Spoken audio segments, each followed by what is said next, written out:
Hi everyone lick వాళ్ళ short వచ్చేసి ఈరోజు దొండకాయతో కర్రీ చేసి చూపిస్తాను వెరైటీగాను. దానికి కావాల్సినట్టు ముందుగా పాన్ పెట్టుకుని ఆయిల్ వేసుకుని పోపు సామాన్ అన్నీ వేసుకుని 2 ఆనియన్స్ పేస్ట్ చేసి పెట్టుకుని వేసుకోండి. దాంట్లో ఇవి బాగా ఫ్రై అయ్యాక ఒక 6-7 పచ్చిమిర్చి వేసుకుని చీలికలుగా చీలుకుని బాగా వేయించుకోండి.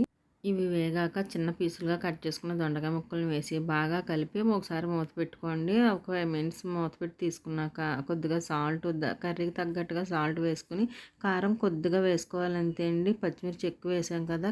ఇవన్నీ వేసి బాగా కలిపాక ఒక 10 నిమిషాలు మూత పెట్టండి. మధ్య మధ్యలో కలుపుతూ ఉండాలి. ఇది బాగా కలిపాక ఇది కొంచెం అడుగంటుతుంది. కర్రీకి ఇలా అడుగంటాలి, అప్పుడు టేస్ట్ బాగుంటుంది. నెక్స్ట్ ఇందులో జీలకర్ర వెల్లుల్లిపాయ వేసుకుని బాగా కలుపుకొని ఒక 2 స్పూన్ల ఆయిల్ కూడా వేసుకుని బాగా ఫ్రై చేసుకోండి. కర్రీ అయితే రెడీ అయిపోయింది. చాలా టేస్ట్గా ఉంటుంది. ఒకసారి అలా ట్రై చేయండి. మరి కొద్దిగా కొత్తిమీర వేసుకొని కలుపుకొని గార్నిష్ చేసుకోండి. చాలా బాగుంటుంది.